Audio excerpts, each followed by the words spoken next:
Ketua Komisi B DPRD DKI Jakarta Nova Harifan Paloh meminta Pemprov DKI melalui Dinas Tenaga Kerja Transmigrasi dan Energi menggandeng sejumlah perusahaan swasta. Tujuannya memudahkan pendistribusian tenaga kerja yang sudah dapat pelatihan, baik di pusat pelatihan kerja daerah maupun di mobil training unit.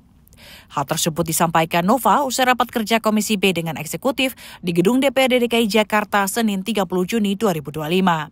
Nova menambahkan warga yang telah mendapatkan pelatihan khusus bisa dikategorikan profesional sebab telah memiliki sertifikat keahlian. Ya, yang pertama saya lihat kan untuk pelatihan yang ada di Disnaker kan sudah cukup bervariatif ya. Baik dari segi misalnya pelatihan dari skill ya, mungkin misalnya ada public speaking juga di sana. Ada terkait dengan pelatihan misalnya membuat minuman, pelatihan misalnya pengelasan, jahit, atau mungkin juga pelatihan misalnya las dalam laut, air ya, gitu kan. Ini cukup bagus. Gitu kan. Nah, bagaimana artinya juga yang saya inginkan di sini untuk penempatan tenaga kerja pun harus istilahnya mempunyai database yang jelas. Gitu kan. Jadi setelah dilatih ini, 1 tahun ini berapa yang dilatih? Gitu kan. Nah, dari database ini harus juga nantinya nge-link kepada proses penempatan tenaga kerja yang membutuhkan perusahaan-perusahaan itu. Nanti disalurkan ya Pak ya? Iya, artinya sesuai dengan kriteria tadi. Misalnya dilatih istilahnya security ya kan, untuk misalnya pelatihan dia mendapatkan baju skill yang bagus, ada sertifikasi juga kan. Nah ini kan pasti kan ada mungkin istilahnya yang mungkin penyedia misalnya perusahaan yang mengikuti job fair, ada misalnya membutuhkan security, kenapa nggak diambil dari tempat pelatihan yang ada diselenggarakan sama Disnaker ini.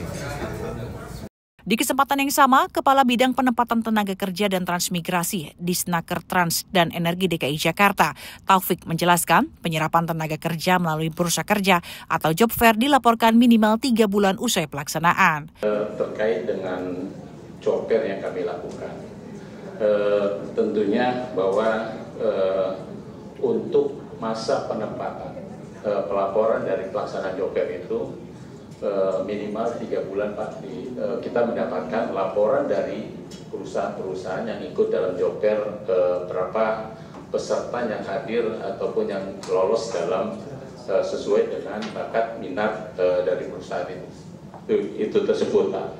Jadi kalau berdasarkan job fair yang kami himpun yang tahun 2025 untuk total di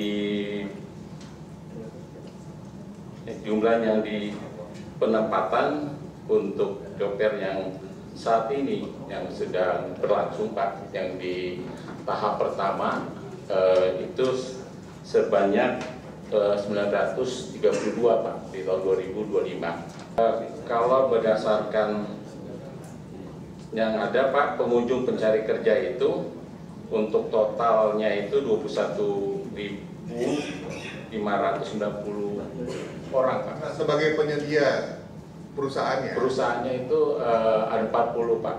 40? Mereka menyediakan lapangan pekerja berapa? Lapangan pekerjaan, lowongan pekerjaan itu ada yang bervariasi Pak. Ada yang 2.500, ada yang 2.000, ada yang 1.500-an Pak. Humas Sekretariat DPRD DKI melaporkan.